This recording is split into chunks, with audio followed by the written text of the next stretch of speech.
Hey, we're at one of the most iconic locations of the Cold War this morning. I'm looking forward to talking to you about it. This is Checkpoint Charlie.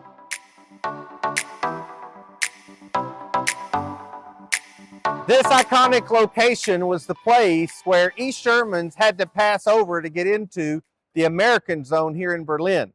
At the end of World War II, Berlin was divided into 4 sectors: the American sector, the British sector, the French sector, and then, of course, the East German sector.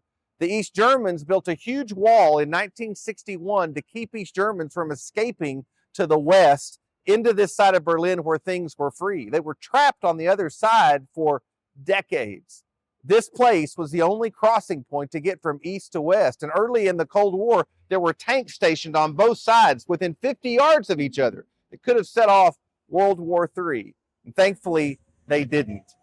Over the next several years, people tried all kinds of ways to escape from where they were, where things were, well, communist and there was an oppressive government in place, to the place where there was freedom.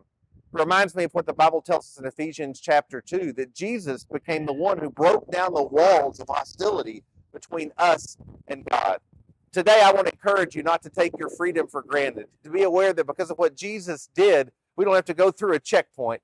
He knocked down the walls and allowed us to come into the freedom that we know in Christ. Let's be reminded, too, that there is a lost world that's behind the wall of sin and brokenness that keeps people from the freedom they would know in Christ and ultimately heaven when this life is over. It's our responsibility to help them to know that Jesus has broken down the wall and made their freedom possible. I love you guys. Have a great day. We'll look forward to seeing you tomorrow.